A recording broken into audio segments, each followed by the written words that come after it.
যত ঝড় তুফান বন্যা বৃষ্টি যাই হোক না কেন নির্বাচন হতেই হবে। আমরা তো সরকারের কাজ করতেছি, রাজনৈতিক দল থেকে বলা হচ্ছিল যে সরকারের থেকে রাজনৈতিক দলে অংশগ্রহণ।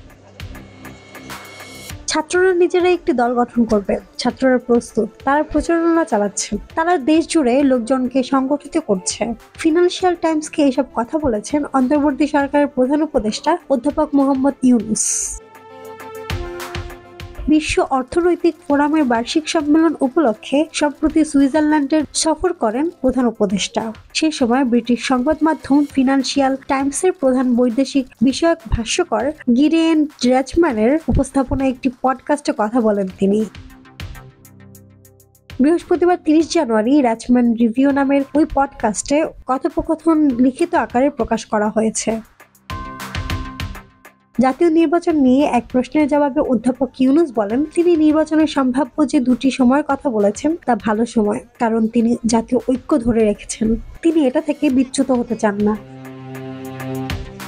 এ প্রসঙ্গে অধ্যাপক ইউনূস আরো বলেন, একটি সম্ভাবনা হলো ছাত্ররা নিজেরাই একটি দল গঠন করবে। শুরুতে যখন তারা উপদেষ্টা পরিষদ সভা গঠন করেছে তখন আমি 3 জন ছাত্রকে আমার উপদেষ্টা পরিষদে নিয়েছিলাম। আমি বলেছিলাম যদি তারা দেশকে জীবন দিতে পারে তাহলে তারা উপদেষ্টা পরিষদে বসতে পারে এবং জীবন দেওয়ার জন্য কি করছে সেই বিষয়ে সিদ্ধান্ত নিতে পারে। তারা ভালো কাজ করছে। এখন ছাত্ররা বলছে, কেন আপনি আমাদের নিজস্ব দল গঠন করছেন না, আমরা একটা সুযোগ নেব। তারা বলেছে, আপনার কোনো সুযোগ নেই, এমনকি সংসদে আপনার একটিও আসন থাকবে না। কেন? কারণ কেউ আপনাকে চেনে না। আমি তাদের বললাম, পুরো জাতি তাদের চেনে, তারা যা করতে চায় সেই বিষয়ে তাদের একটা সুযোগ দিই, সুতরাং তারা এটা করবে। ডক্টর ইউনূস বলেন, দল গঠনের প্রক্রিয়ার মধ্যে হয়তো তারা বিচ্ছিন্ন হয়ে পড়বে, এটাও একটা বিপদ। কারণ রাজনীতি শুরু করলে সব ধরনের রাজনীতিবিদ তাদের সঙ্গে মিশে যাবে। তাই আমরা জানি না তারা আমাদের দেশে যে রাজনীতি তা থেকে নিজেদের দূরে রাখতে পারবে কিনা। এই ধরনের সুযোগ আছে যা আমাদের নিতে হবে। তবে ছাত্ররা প্রস্তুত, তারা প্রচারণা চালাচ্ছে, তারা দেশ জুড়ে লোকজনকে সংগঠিত করছে।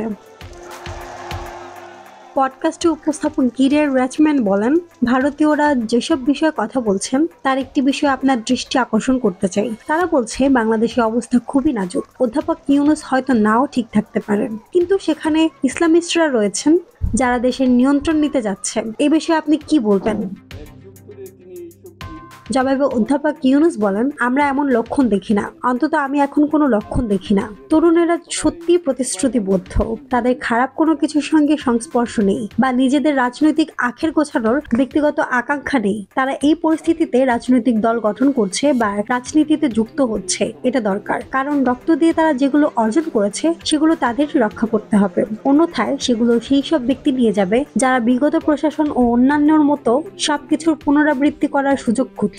এটাই বাংলাদেশের আমাদের রাজনৈতিক পরিবেশ, সুতরাং তারা এটা রক্ষা করার চেষ্টা করছে। তাই আমি বলবো ছাত্রদের স্বচ্ছ অভিপ্রায় থাকবে।